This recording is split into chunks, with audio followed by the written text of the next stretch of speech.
Hi everyone, today we're going to talk about one of the most confusing concepts in accounting. This is something that everybody struggles with when they're new to accounting. Even accountants struggle with this sometimes. It's the concept of accrual basis accounting versus cash basis accounting. Now, what does that mean? Really, it's how you book your transactions, especially the revenue and the costs that your business incurs. So let's talk about this, okay? Because it can affect the way your reports look, it affects how you do your taxes, it affects a whole lot of things. So if you are a cash-based business, this is the way that most entrepreneurs think, and it's a great way to do your books.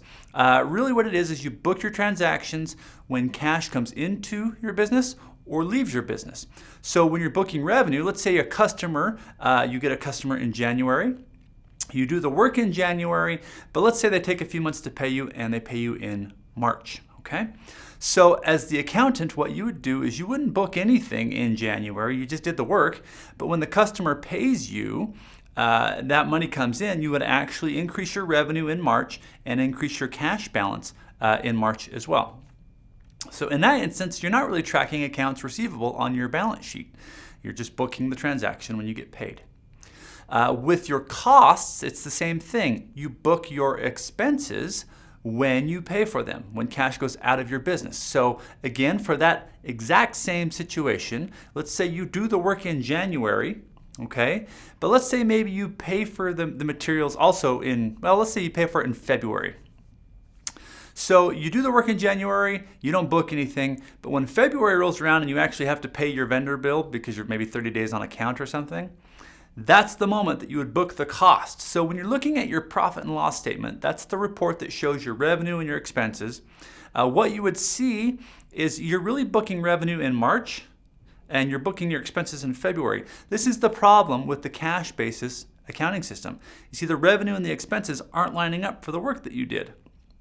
But entrepreneurs like this system because it's really easy to understand, cash in and cash out. And we all like to think in terms of cash because at the end of the day, cash is king and that's what keeps our businesses running.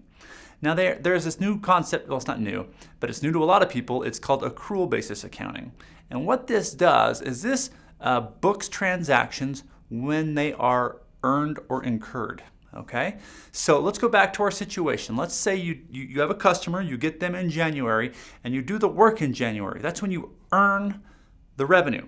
You would book that revenue in January. Now, 3 months later, when they pay you in March, you wouldn't book revenue. So let's go back. January, what happens in your accounting system?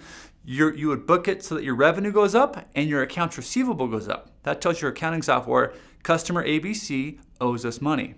Okay, and then 3 months down the road when March comes, you would get paid. So you would make another transaction to increase your bank account and lower your accounts receivable. Cash goes up and accounts receivable goes down. But the whole point of this is when you booked your revenue. You see, you booked your revenue when you earned it back in January. Whereas in the cash-based system, you would have booked it in March when you got paid. It's very different. Now with the costs as well, I'm going to change the date on you here a little bit, but let's say you do the work in January and you also, we'll keep it the way we have it. So you do the work in January, but you don't pay your vendor until February, okay? So with the accrual-based system, you would book your cost in January because that is when you incurred the benefit of what you bought, when you gave it to your customer, okay? So that's how it works. And what would happen in January for your costs, you would increase your cost of goods sold in January, and then you would increase your accounts payable to show that you have a bill for that particular product. And then in February, when you decide to pay your bills, your accounts payable would go down and your cash would also go down because you paid that bill. But the important thing is, when did you book your costs? You booked them in January. Now here's the nice thing about the accrual system. You see, in January we booked revenue because that's when we earned the money. We also booked the costs because that's when we incurred it. So when you look at your profit and loss statement, you've now got a report that shows the revenue and the costs that line up with it. So you can see I earned this much money, but I incurred this much in cost to generate it. And this is what I have left. This is why the accrual method is so popular with larger organizations and with accountants, because it gives you a really clear view of how your business is performing. With the cash basis view, you don't really get to see that because your revenue and your costs aren't always lining up in the right months. So you need to make a decision as a business and figure out which basis you want to use. Now here's the thing, when you do your taxes, you don't get a change back and forth. You're either a cash basis company or you're an accrual basis company. You can change, but you actually have to fill out a form with the IRS and file that, and you have to get approved to change. And why would that be? Well, it's because each system records revenue in different months. So if you were savvy enough, you could literally change from system to system year over year, depending on which one gave you the least amount of tax consequences. So the IRS is pretty smart. They won't let you do that. So you have to stick with a system.